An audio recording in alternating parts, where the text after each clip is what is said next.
Beaucoup. Alors, nous allons aborder maintenant notre thème du jour, que j'ai intitulé le scandale Céline.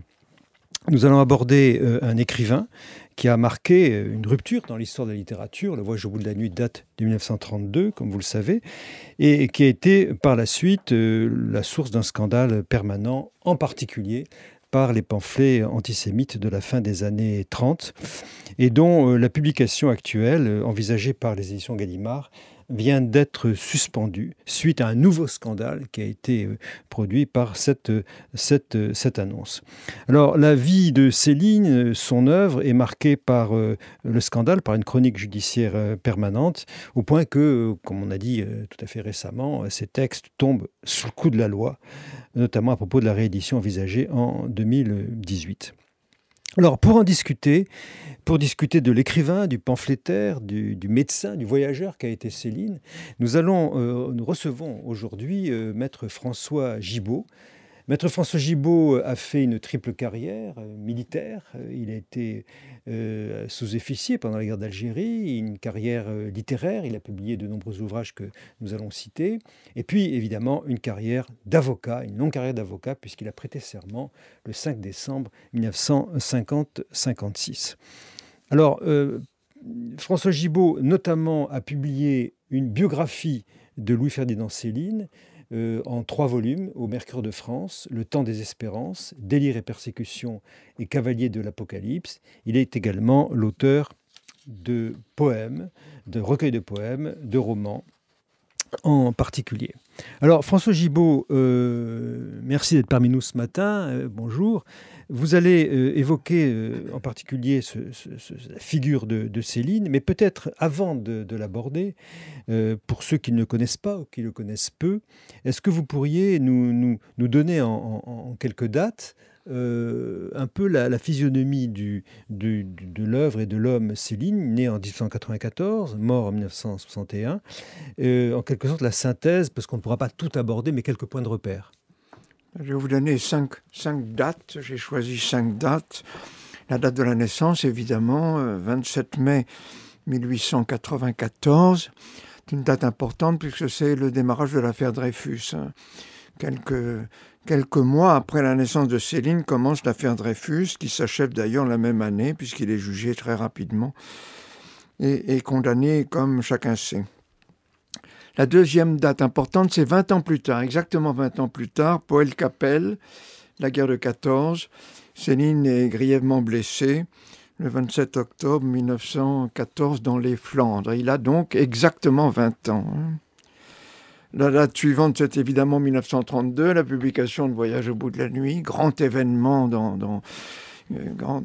grand scandale aussi, grand événement dans les lettres françaises. Ensuite, j'ai pas mal hésité, puis finalement, je m'arrête à juin 40, qui est une catastrophe abominable comme 70. C'est vraiment l'horrible défaite française qui va diviser la population française, enfin, c'est une date très marquante dans l'histoire de la France et dans celle des hommes qui vivaient à cette époque. Et puis la dernière date, c'est évidemment la mort, 1er juillet 1961 à Meudon. Céline est un vieil ermite qui vit qui se complaît un peu dans sa condition d'écrivain persécuté et qui meurt à 67 ans le même jour qu'Hemingway. Prenons tout de même son éducation et le rôle que sa famille a pu jouer. Est-ce que vous pouvez contextualiser le milieu social d'où il est issu, et puis l'éducation importante et audacieuse que lui donnent ses parents, en particulier, on l'envoie à l'étranger, il apprend l'allemand, l'anglais, enfin, il y a une vision assez ambitieuse de ses parents vis-à-vis de leur fils unique. Oui, alors, il est né dans un milieu de gens qui ne sont pas très riches, qui appartiennent en quelque sorte à trois classes sociales. Ils vivent comme des prolétaires, ce sont des bourgeois, des petits bourgeois, mais avec des prétentions aristocratiques, n'est-ce pas? Alors, Monsieur Destouches, d'ailleurs, se faisait appeler Destouches en 2 mots. Il s'accolait une particule. Et voilà, mais enfin, il vit dans un milieu populaire. Son père est violemment antisémite, comme beaucoup de petits commerçants à l'époque qui jalousaient les grands magasins, la banque, la richesse des Juifs. Et il est élevé dans ce milieu, comme je viens de le dire, en plus à l'époque de l'affaire Dreyfus.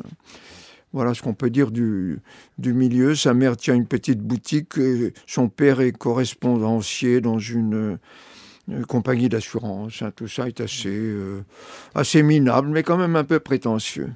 Ce qui fait rupture avec ce monde, c'est la Grande Guerre, qui survient donc en 1914, où Louis Destouches devance en quelque sorte l'appel, va au-devant de la carrière militaire.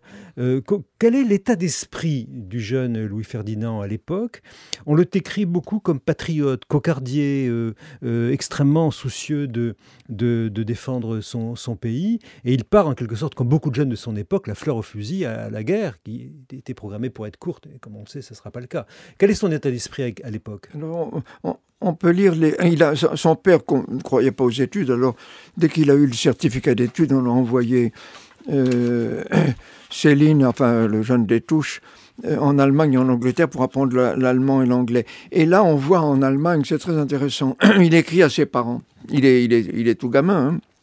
Il écrit à ses parents et on le voit cocardier, on le voit qui est obligé d'aller aux fêtes nationales allemandes, aux anniversaires de l'empereur, etc. Et il écrit déjà, et on voit qu'il est cocardier, on voit qu'il est français, il est profondément français. Voilà, ça c'est tout de même très intéressant. Ensuite, on a dit qu'il s'engageait. Il ne s'engage pas, il devance l'appel des hommes de sa classe pour pouvoir ensuite faire une carrière dans le commerce, dans le grand commerce. Comme il parlait anglais, comme il parlait allemand, son père pensait qu'on allait lancer, il allait faire une belle carrière dans le grand commerce. Alors donc il s'engage, enfin il devance l'appel, et il se trouve sous les drapeaux au moment de la déclaration de la guerre. Hein. On a dit qu'il s'était engagé volontaire, ce n'est pas du tout le cas. Et il part effectivement, comme la plupart des hommes de sa génération, la fleur au fusil. Il faut bien dire que les Français voulaient la guerre. Hein. Alors, les hommes politiques, bien sûr, et rares ont été ceux qui s'y sont opposés. Certains l'ont payé cher, comme Jaurès. Quand il arrive sur le terrain de la guerre, c'est un choc terrible. Il reste peu longtemps sur le front, d'après ce que j'ai pu lire dans la biographie, 3 mois seulement, mais c'est une expérience ineffaçable pour lui. Que découvre-t-il finalement sur les champs de bataille? Il découvre l'horreur de la guerre, il découvre la mort. Il découvre la mort qui est une constante dans la vie de Céline. D'abord à cause de la Grande Guerre, et ensuite parce qu'il est médecin, qu'il sera sans arrêt confronté à la mort. Donc il sera pacifiste parce qu'il est contre la mort, et il sera médecin parce qu'il est contre la mort aussi. Hein.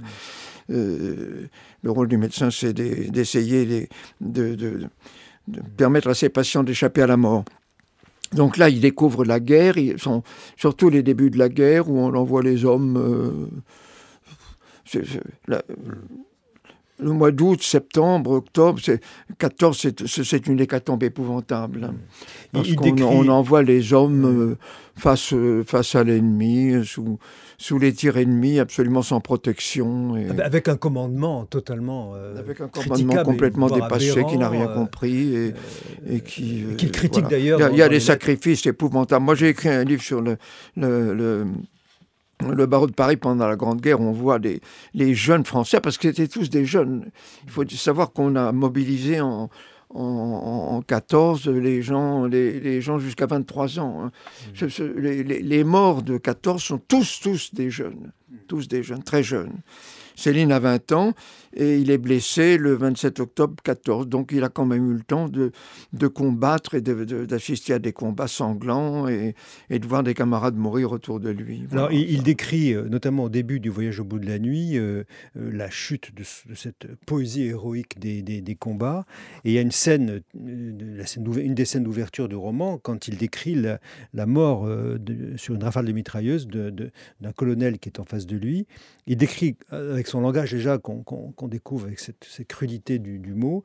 Le colonel avait son ventre ouvert, il en faisait une sale grimace, ça avait dû lui faire mal ce coup-là. Tant pis pour lui. S'il était parti dès les premières balles, ça ne lui serait pas arrivé. Toutes ces viandes saignaient énormément ensemble. Donc ce feu de la guerre, ce style sec, distant et froid, montre à quel point la violence, il en est non seulement le témoin, mais en même temps l'acteur, et il le subit dans sa chair, dans son souvenir, dans son traumatisme. Le séjour est court, mais l'impact sur sa pensée et son œuvre est considérable. Et en particulier, Le Voyage au bout de la nuit va très largement en hériter. Il est certain qu'il est marqué par la guerre, très, très puissamment marqué par la guerre. Hein. Il écrira dans Voyage au bout de la nuit cette phrase très connue, mais que j'aime beaucoup. On est plus sot de l'horreur comme on l'est de la volupté. Hein. C'est une phrase pas très connue. Et puis vous avez décrit un blessé. Eh bien moi j'en décris un autre là dans Voyage au bout de la nuit, où on voit à la fois l'horreur de la guerre et l'humour de Céline. Hein. L'humour est partout dans son œuvre. Hein. Le cavalier n'avait plus sa tête, rien qu'une ouverture au-dessus du cou, avec du sang dedans qui mijotait en glou-glou, comme de la confiture dans la marmite. L'horreur et l'humour. Là, vous avez le mélange, oui, les contrastes chez Céline, très, très, très violents entre l'horreur et l'humour. Alors, il va vivre cette expérience. Il va donc être gravement blessé, il faut le rappeler, au bras. Il souffrira de surdité une partie de sa vie.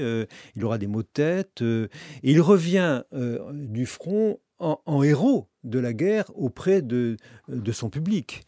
Oui, il a la médaille militaire, il a la croix de guerre, il est un héros et il exploitera cette qualité toute sa vie parce qu'il revendiquera sa bravoure et sa conduite pendant la guerre, et à tous ceux qui ensuite le critiqueront, il dira « dites donc, je suis passé par là ». Et il dira même qu'il est héros des deux guerres puisqu'il est trop vieux pour s'engager en 40, mais quand même il s'engage sur un paquebot armé. Enfin, il y a encore tout ça est très célinien. Hein. Mais comment vous expliquez ce paradoxe entre ce patriotisme cocardier qu'il conserve malgré la guerre pendant longtemps, et en même temps l'antimilitarisme qui le caractérise? Il est contre la guerre, mais il recueille les fruits de cet héroïsme. Oui, c'est pas de l'antimilitarisme, parce qu'il aime l'armée. Oui. Mais il est contre la guerre. Il aime l'armée, mais il est contre la guerre. Voilà. Il aime les valeurs de l'armée, mais il est contre la guerre. Il est contre la guerre, il déplore que l'armée française ne soit pas à la hauteur. Il dit qu'elle n'était pas à la hauteur en 14, il critique le commandement très fortement, et il constate ensuite, dans les années 30, qu'elle n'est pas à la hauteur de la guerre qui se prépare. Alors, il revient donc auréolé de sa blessure et de son image d'homme médaillé. Et puis, alors, très étrangement, mais vous allez nous expliquer pourquoi, il décide de quitter la France et de partir en Afrique. Pourquoi ce voyage en Afrique? Bon, vous savez, en Afrique, ça fait suite à la guerre, hein, puisqu'il part au Cameroun, qui était une colonie allemande que venait alors il fallait la franciser, il fallait la peupler de français. Là, il y avait des possibilités pour un jeune de partir, et on lui avait fait promettre d'avoir un beau salaire, d'avoir une vie idéale en Afrique, et il est parti là-bas. Il a été évidemment très, très, très déçu, puisque il va vivre pendant 1 an vraiment dans la brousse, autour de la population locale. Il fait déjà un peu de médecine, hein, oui. Il essaie de soigner les gens. Il s'occupe du commerce des défenses d'éléphants, ou on a beaucoup évoqué ça. De commerce, enfin, ils vendent de la meublerie contre des produits locaux. Il constate l'exploitation des Noirs par les Blancs, hein, décolonisés par les colonisateurs. Il dénonce la colonisation. Et ça annonce aussi la suite de Voyage au bout de la nuit. Quand il ira aux États-Unis, il va constater aussi l'exploitation de l'homme par l'homme dans les grandes usines, dans l'industrie américaine. Hein. Ça sera une espèce d'obsession. Et puis voilà, parce qu'il est toujours pour pour le petit contre le gros, pour le pauvre contre le riche, pour le malade contre le bien portant, en quelque sorte. Et après la guerre, il se lance dans la médecine. Comment vous expliquez cette vocation Il se lance dans la médecine un peu par hasard, hein. Il n'avait pas le bac. Alors, après la guerre, les anciens combattants avaient la possibilité de passer les examens plus facilement que les autres, hein, faire leur médecine plus rapidement. Alors, il passe son bac et puis il est à Rennes où il rencontre le professeur de médecine, Follet, qui était le doyen de la faculté, dont il épouse la fille et qui va lui faire ses études de médecine. Voilà, il fait ses études de médecine plus rapidement que les autres, assez rapidement, mais assez brillamment. Et il passe tous ses examens. Il a écrit une thèse de médecine qui est importante aussi sur Semmelweis, la vie et l'œuvre de Philippe Ignaz Semmelweis, qui est lui un martyr de une sorte de martyr de la médecine. Alors, on va peut-être accélérer et aborder la partie créatrice de Céline, et notamment l'écriture du Voyage au bout de la nuit. Il y a une rencontre qui est très importante pour lui, c'est la rencontre avec Elizabeth Craig. Peut-être essayer de la recontextualiser et d'expliquer que dans cette période, elle joue un peu un rôle de muse, puisque la période, ils vivent 6 ans ensemble, si je ne m'abuse, et pendant cette période-là, pendant 5 ans, il écrira le Voyage au bout de la nuit, étant lui-même médecin, dans un dispensaire, si mes souvenirs sont bons, à Clichy. Cette période est très importante parce qu'elle montre l'éclosion de l'écrivain, l'entrée en littérature. Comment vous caractériseriez ce moment, Céline? C'est un moment très important de la vie de Céline, d'abord parce qu'il est médecin, il essaye d'être médecin dans des dispensaires, ça ne marche pas, et finalement il a la possibilité de partir à la SDN, à la Société des Nations, où il est là au département d'hygiène, il va travailler, il va découvrir les États-Unis, il va faire des voyages pour la SDN, il va retourner en Afrique également pour la SDN, et c'est là qu'à Genève, il rencontre une danseuse américaine. Il a connu les Américaines aux États-Unis, il les trouve belles, il est facilement amoureux des danseuses, et notamment quand elles sont américaines. Alors là, Elizabeth Craig a toutes les qualités, ils vont vivre ensemble. Et très curieusement, elle va le quitter quand il devient célèbre. Elle rentre aux États-Unis, elle le quitte en 1932, quand il... En 1932 ? Oui, 1932-1933, quand elle fait plusieurs voyages aux États-Unis, puis elle reste finalement là-bas. Et quand il devient un écrivain extrêmement célèbre, au moment de la publication du très voyage. Connu avec la publication de Voyage au bout de la nuit, le Goncourt raté, mais le prix Renaudot quand même. Elisabeth Craig est témoin de la métamorphose de Louis Destouches en Céline, le prénom de sa grand-mère, si je me souviens bien. Et elle décrit, on a retrouvé la trace d'Elisabeth Craig à la fin de sa vie, elle décrit Céline au travail, à l'époque. Je vous lis ce texte. « Aussitôt qu'il s'enfermait dans son bureau, il devenait un autre homme. Penché sur ses papiers, il avait l'air d'un vieillard, tout en lui avait l'air vieux. Je me disais, mais est-ce bien Louis ? Et quand il en ressortait, c'était quelqu'un de complètement différent. Il vous fixait avec sur le visage un air désespéré qui vous donnait envie de pleurer. Il me regardait comme pour dire « Toi, tu ne comprends rien, tu ne sais pas à quel point la vie est tragique. » Céline est totalement métamorphosée dans le travail de l'écriture, au point que Elizabeth Craig, qui vit avec lui à cette époque-là, ne le reconnaît pas. Donc il est traversé par l'écriture, il est métamorphosé, il devient Céline, et le voyage est un moment initiatique unique dans sa vie. Oui, c'est vrai. Ensuite, il s'en défendra. D'ailleurs, il dira, ma vocation, c'était d'être médecin. J'écrivais pour gagner de l'argent. En écrivant Voyage au bout de la nuit, il ne savait pas s'il allait gagner de l'argent ou si le livre n'aurait aucun succès. Donc, effectivement, il est métamorphosé par ça et jusqu'à la fin de sa vie, il va écrire et on a toujours l'impression que c'est une écriture rapide, n'est-ce pas ? C'est comme si le livre était dicté, pas du tout. Moi, j'ai travaillé sur le dernier roman inédit de Céline quand il est mort, Rigaudon, et on peut voir que chaque page, il y a 5 ou 6 versions, et chaque page fait l'objet de corrections. Il supprime un mot, puis il le rajoute, puis il le resupprime, il le remplace. C'est un travail styliste extrêmement fort. D'ailleurs, Céline était fier de ça. Il disait, moi, je suis un styliste, j'ai inventé un style, il n'y en a pas beaucoup. Il n'y a pas beaucoup d'écrivains qui ont inventé un style. Le voyage est un grand succès. Il n'a pas le prix Goncourt, mais... C'est un immense succès. Et il a beaucoup plus de succès que le prix Goncourt, qui est écrit par Maslin. Ça s'appelait Les Loups. C'est un livre dont personne ne parle aujourd'hui. Et c'est une des grandes erreurs du Goncourt que d'avoir refusé le prix à Céline. Je suis raciste et hitlérien, vous ne l'ignorez pas. Je trouve que l'alliance anglaise est une farce mortelle. J'aime mieux Hitler que le proto-juif Éden. L'Arien qui n'est pas raciste, pour moi, n'est qu'une espèce de juif, un juif en devenir, s'il n'est pas déjà juif au 9/10 par métissage ou intérêt. Pour moi, Le Cache ou Maurras, c'est tout un. Je hais le juif, les juifs, la juiverie, absolument, fondamentalement, instinctivement, de toutes les façons. Une haine parfaite. L'antisémitisme à la Maurras, pour moi, n'est qu'une rigolade crapuleuse. Une façon d'industrie, simulacre fructueux. Je ne l'ai jamais caché, je l'ai écrit, je le suppose, fort nettement. Tout ceci, Brasillac, ne me sera jamais pardonné. C'est moi que les décrets-lois visent, pas vous, pas d'autres. Je vous rappelle que vous écoutez Amicus Radio, l'émission La Plume dans la Balance, qui s'intéresse aujourd'hui à Céline.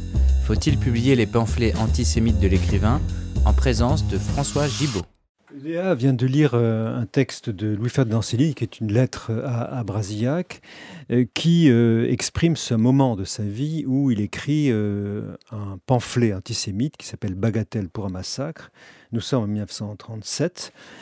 Comment, François Gibault, vous nous expliquez, vous comprenez un homme qui est un romancier, il vient d'écrire Le Voyage au bout de la nuit, il vient d'écrire Mort à crédit en 1939, en 1938. Comment vous expliquez ce passage au pamphlet, un autre type d'écriture, une autre rhétorique chez Céline à ce moment-là?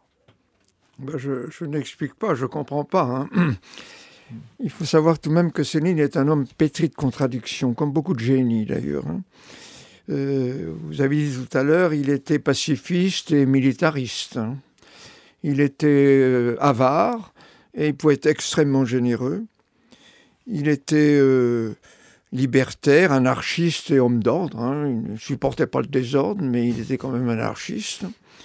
Et il était humaniste. Enfin, je pense que c'est comme ça qu'on peut appeler Voyage au bout de la nuit. C'est le livre d'un humaniste et il va écrire quelques années plus tard Bagatelle pour un massacre. Voilà. Alors, qui est un succès de librairie, Bagatelle pour un massacre. J'ai noté dans la biographie 75 000 exemplaires vendus. Oui, pour un essai. Environ 100 000 exemplaires vendus. Oui. C'est un livre qui va être très bien accueilli et pour essayer de le comprendre, il faut le replacer dans son époque. Hein.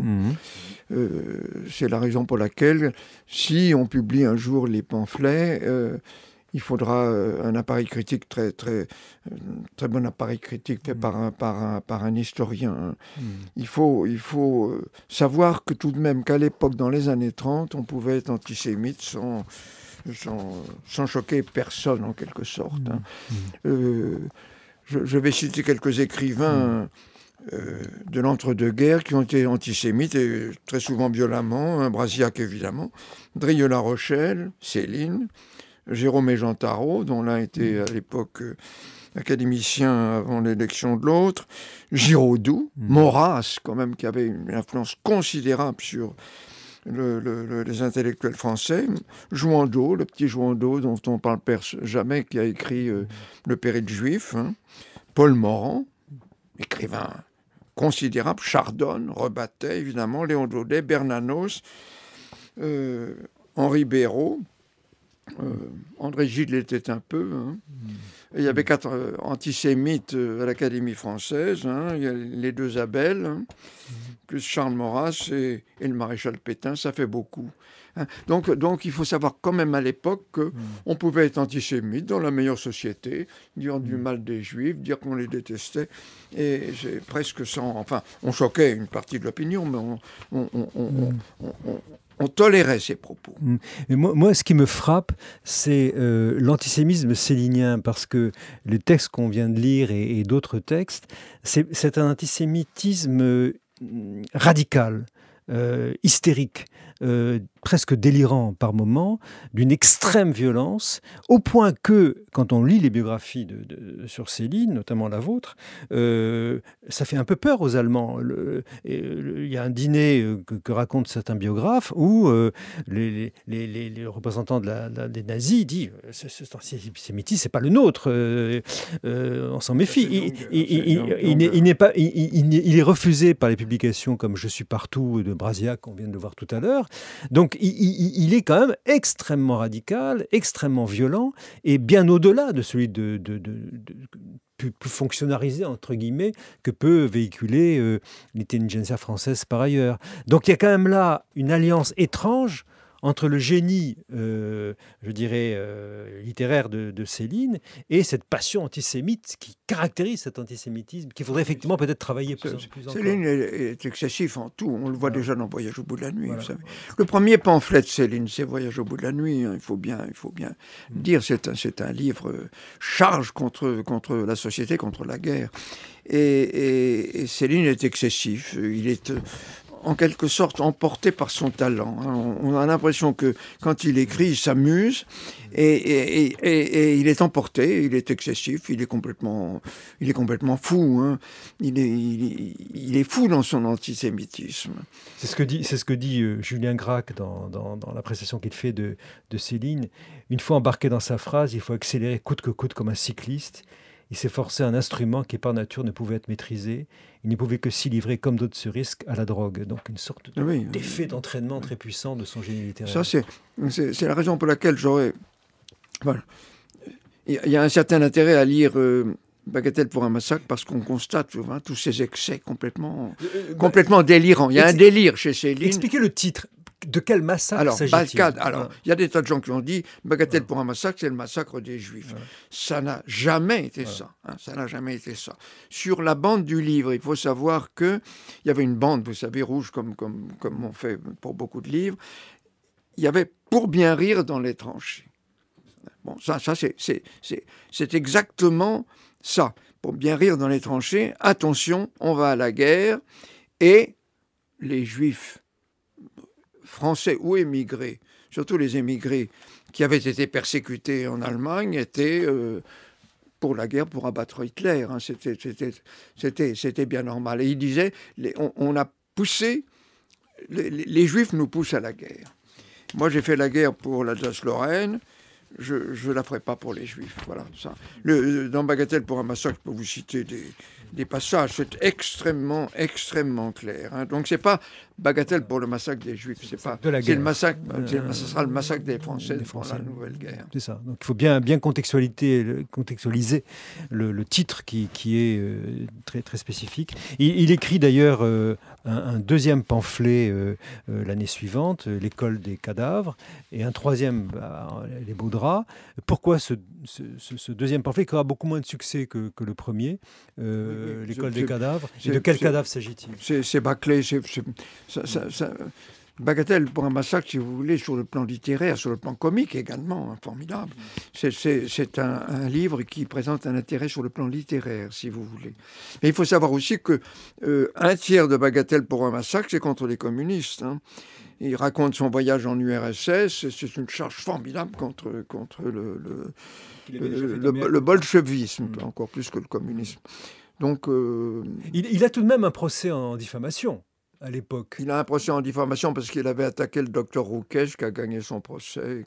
Pourquoi attaque-t-il le docteur Rouquès, qui est un médecin du dispensaire ? Parce qu'il disait que Rouquès était juif, je crois que ce n'était pas vrai. Et Rouquès a obtenu une condamnation de Céline correctionnelle, enfin dans la 17e chambre. Premier procès, il y en aura d'autres qui lui est infligé. Alors on va peut-être avancer, François Gibault, dans notre analyse de l'œuvre de Céline, notamment de cette période-là. Donc quand la fin de la guerre arrive... Alors, ça c'est tout à fait au moment de la libération. Oui. Il y a une première fin de la guerre, c'est 40, hein, c'est la première partie de la guerre.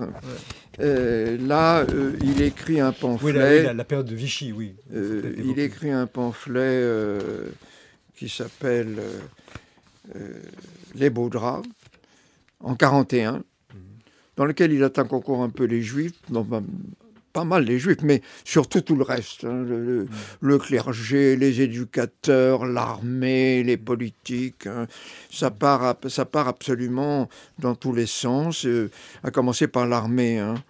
Moi, j'ai fait la retraite comme bien d'autres, j'ai pourchassé l'armée française de Besançon jusqu'à La Rochelle, j'ai jamais pu la rattraper. Hein. C'est une petite phrase que j'aime bien. Et puis, il critique aussi les soldats qui ont foutu le camp pour aller se planquer. Hein. Ça devient curieux, les soldats, quand ça veut plus du tout mourir. Il y a quelque chose qui se passe. L'entrain manque. Voyez ces jolis officiers emporter leur armoire à glace, déménager leurs plus précieux biens, la petite amie en torpedo, prioritante, etc. Hein. Voilà, donc ça parle dans tous les sens, et puis tout le monde est juif, hein, le pape est juif, le clergé est juif, et voilà, c'est ça l'origine de tous nos malheurs, hein, voilà, bon. Donc ça, c'est les Beaux Draps, c'est en 1939. Non, les Beaux Draps, c'est 41. 41, pardon. 41. Avant les décombres avant les décombres qui sont plus tard. Et 41, je le dis, avant l'arabe du Veldiv. Hein, ça, c'est quand même...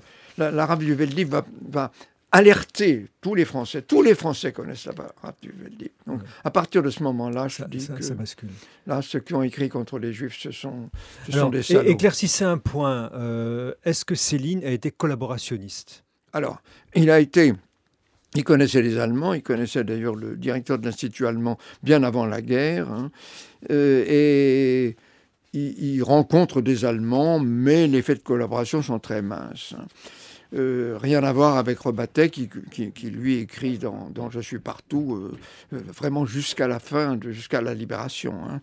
Il faut savoir que Céline a été poursuivi après la guerre, condamné par contumace, c'est-à-dire donc sans avoir pu se défendre, à 1 an d'emprisonnement. Hein. Ça montre que le dossier de collaboration était finalement assez mince. Rebattet condamné à mort et gracié ensuite. Hein. Et beaucoup, Brasillac condamné à mort, lui exécuté, comme chacun sait. Donc les faits de collaboration étaient assez minces. Il envoie quelques lettres à des journaux. Mais il ne collabore pas de façon ni à la radio, ni à Je suis partout. Il ne collabore pas de façon régulière à un journal. Il a des mouvements de mauvaise humeur. Il est pour la LVF. Hein. Il est pour Doriot, pour la LVF, parce qu'il est anticommuniste et parce qu'il pense que le vrai péril, c'est le bolchevisme. Il pense qu'un jour, les bolcheviks envahiront toute l'Europe et instaureront le communisme en France. Il a été en Russie, il a vu comment ça se passait, et il est violemment anticommuniste. Il pense qu'on a le choix entre la peste et le choléra, oui. Voilà, entre Hitler et Staline. Voilà. Avant d'envisager ce qu'il devient après la guerre, peut-être le parcours de Céline, en quelques mots, le parcours de Céline qui le conduit de Sigmaringen en Allemagne à Copenhague en Danemark, où il passe quand même une grande partie de sa vie avec voilà. Sa femme. Céline craignait d'avoir un jour à quitter la France, et il avait placé l'ordre de voyage au bout de la nuit, il avait placé en Hollande, en Angleterre, et il avait placé surtout au Danemark, qu'il connaissait très bien, il aimait bien le Danemark. Et là, il y avait des amis, il savait qu'il serait hébergé, reçu, donc il quitte la France très très vite, aussitôt après le débarquement de Normandie, il part en Allemagne, mais dans dans l'espoir de pouvoir passer au Danemark, de pouvoir se réfugier au Danemark. Alors il part là-bas, et il va d'abord à Baden-Baden, et puis ensuite il va à Berlin, toujours dans l'espoir que les Allemands vont l'autoriser à passer au Danemark. Et les Allemands refusent. Donc à ce moment-là, il est un peu dans le nord, à Kranzlin, hébergé dans une famille allemande. Puis il demande à rejoindre Sigmaringen, où se trouve le maréchal Pétain, la colonie française. Au moins, il dit, là j'entendrai parler français.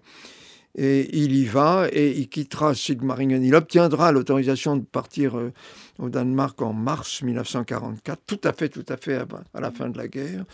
Et il rejoint le Danemark, où il est arrêté, où il se planque, où il va vivre 6-8 mois sans se faire reconnaître sous un faux nom. Mais il est arrêté en décembre 1945. Alors là, il y a un moment important dans sa vie qu'il faut mentionner. C'est une expérience de l'incarcération. Oui, l'incarcération de 18 mois. De 18 mois dans les geôles danoises. Oui, il ne parle pas le danois. Pas le danois. Et sa santé est très sérieusement attaquée. Oui, très altérée. Il souffre énormément. Il passe beaucoup de temps à l'infirmerie. C'est un moment très, très, très difficile dans sa vie. Très pénible, surtout qu'il est à ce moment-là poursuivi pour trahison. Et la trahison, c'est la peine de mort. Il encourt la peine de mort. Ensuite, les poursuites seront disqualifiées, et il comparaîtra seulement pour acte contraire à la défense nationale, quelque chose comme ça. Il ne sera jamais extradé en France. Et les Danois demanderont à la France de dire quelles sont les charges qui pèsent contre lui. La France enverra ce qu'il y a dans le dossier, ce qui est finalement pas grand-chose, parce qu'il n'y a pas... autant on peut lui reprocher son antisémitisme, mais les faits de collaboration sont très minces. Alors à partir de ce moment-là, les Danois disent dans ces conditions, on ne l'extrade pas. On le met en liberté après 18 mois de liberté sur parole, après 18 mois de détention, dont une partie, c'est vrai, effectuée à l'hôpital. Et ensuite, il vivra en exil, dans des conditions très, très rigoureuses. C'est son avocat danois qui va l'héberger au bord de la Baltique, dans une espèce de baraque mal chauffée. Là, il souffrira beaucoup. Il souffrira de ne pas entendre parler français. Il souffrira de l'isolement et de l'incertitude sur son sort, puisqu'il ne sera fixé sur son sort qu'en 50, quand on le condamne à 1 an d'emprisonnement, et en 51, quand il sera déclaré amnistié par le tribunal militaire. À ce moment-là, il peut rentrer en France. Il lui reste 10 ans à vivre dans une espèce d'exil volontaire à Meudon, dans une maison. Voilà. Enfin, ça, c'est la fin de sa vie. Un mot simplement sur le rôle qu'a joué Tixier-Vignancourt dans l'amnistie dont il a bénéficié par la justice française. Son rôle d'ancien combattant a beaucoup joué. Sa fonction d'invalide de guerre, il a été décoré de... Enfin, Tixier-Vignancourt a beaucoup joué pour obtenir cette faveur de la part du tribunal. Oui, il faut savoir que en 50, Céline a été condamnée par la Cour de justice. Par contumace, 1 an d'emprisonnement. Il va faire opposition, et à ce moment-là, on supprime les cours de justice et tous les dossiers encore en cours sont transférés au tribunal militaire. Donc il passe devant le tribunal militaire, un vieux président c'était toujours présidé par un magistrat de profession, par le président Rouanard, que j'ai connu, et l'affaire vient par contumace et Céline ne se présente pas. Donc, il n'y a pas de jugement. Le tribunal ne peut que confirmer. Mais Tixier-Vignancourt avait eu l'intelligence d'épingler sur le dossier la médaille militaire et tous les titres d'ancien combattant, la croix de guerre, la citation de la croix de guerre. Et puis, il avait dit à M. Rouanard, vous savez, c'est un ancien combattant, ça serait bien qu'il soit amnistié, puisqu'il y avait à ce moment-là une loi d'amnistie autorisant, pas automatique, autorisant les tribunaux à amnistier. Et le dossier, c'était pas le dossier Céline, c'est le dossier des Touches, évidemment, c'était sur son vrai nom, sous sa véritable identité qu'il était jugé. Donc on n'a pas ouvert le dossier, comme en matière de contumace, on n'a pas ouvert le dossier, et puis Rouanard a dit, au tribunal militaire, on pourrait peut-être l'amnistier, voilà. Alors moi j'ai connu le président Rouanard, je lui ai dit, est-ce que vous saviez que c'était Céline ? Il m'a dit, bien sûr, je savais ce que je faisais. alors que je crois qu'il ne savait pas. Il avait dit, pour moi, ma culture littéraire s'arrête à Flaubert, donc c'est vrai qu'il Voilà, pouvait pas il avait connaître dit ça, Céline. c'était pas un Célinien. Donc Céline s'est trouvé amnistié, il a pu rentrer en France. Et son œuvre a été rééditée par Gallimard. C'était un coup assez formidable réalisé par Tixier-Vigancourt. Alors, Maître Gibault, nous arrivons au terme de notre émission. Il faut vous poser la question, est-ce que vous pensez qu'aujourd'hui, il est temps que le public français ait connaissance des pamphlets antisémites de Céline? Est-ce que vous pensez que la réédition de ces pamphlets est aujourd'hui nécessaire? Alors c'est une question qui s'est posée depuis très longtemps. Hein. Moi, il y a 50 ans que des éditeurs m'approchent, que les gens posent la question, que les gens m'accusent d'ailleurs d'avoir censuré Céline. Hein. Moi, j'ai reçu des lettres de mort. Madame Céline a reçu des lettres de mort, de gens qui disaient « Vous êtes un salaud, vous ne voulez montrer que le beau visage de Céline, il n'y a que Voyage au bout de la nuit. Et les pamphlets, vous ne voulez pas qu'on en parle parce que justement, c'est le Céline salaud. Hein, » voilà. Alors, on m'a accusé de ça. Et puis, le temps s'est écoulé, le temps est passé. D'abord, un jour ou l'autre, Céline sera dans le domaine public, dans un peu plus de 10 ans. À ce moment-là, tout le monde pourra le publier sans appareil critique, sans préface, sans explication. Et on a publié les pamphlets de Rebattet, le pamphlet de Rebattet sans aucune difficulté. Il n'y a pas eu de procès, il n'y a pas eu de protestation. On a publié Céline au Canada, parce qu'au Canada, les œuvres sont dans le domaine public au bout de 50 ans, alors que c'est 70 ans en France. Et on trouve les pamphlets partout, les éditions pirates, on les trouve dans l'édition originale, puisqu'il a été vendu à 100 000 exemplaires, il y a beaucoup d'exemplaires en circulation. On les vend en vente publique, on les trouve dans certaines librairies sans difficulté, on les trouve sur Internet. Donc, avec Antoine Gallimard, on en parlait depuis longtemps, et là, on a dit peut-être qu'on va pouvoir les rééditer. Avec une préface de Pierre Assouline qui était d'accord, avec un bon appareil critique. Et voilà. L'affaire a probablement été mal annoncée. Donc l'affaire est suspendue, la publication est suspendue actuellement. Alors, voyant le scandale, il n'était pas question de créer le scandale. On ne s'attendait pas à ça. Alors Antoine Gallimard, après m'en avoir parlé d'ailleurs, bien sûr, m'a dit on suspend, on verra plus tard, dans 1 an, dans 2 ans, dans 5 ans. En tout cas, on ne voulait pas faire de scandale et l'édition est maintenant suspendue. Voilà, on ne s'attendait pas vraiment à ce qu'il y ait un tel tollé. Et... L'opposition est venue, disons-le, de Serge Klarsfeld, Klarsfeld, beaucoup milité. Que j'ai vu, qui est d'ailleurs un grand célinien, et qui a d'ailleurs curieusement apprécié. Il était dans le jury le jury de thèse de Teta Manzi. Teta Manzi, c'est celui qui a fait annoter l'édition canadienne. Et il a dit, c'était très bien. Bon, donc voilà. Or, nous avions chez Gallimard l'intention de reprendre Teta Manzi avec une préface de Pierre Assouline. Voilà. L'édition canadienne. On n'avait pas du tout l'intention de faire du scandale.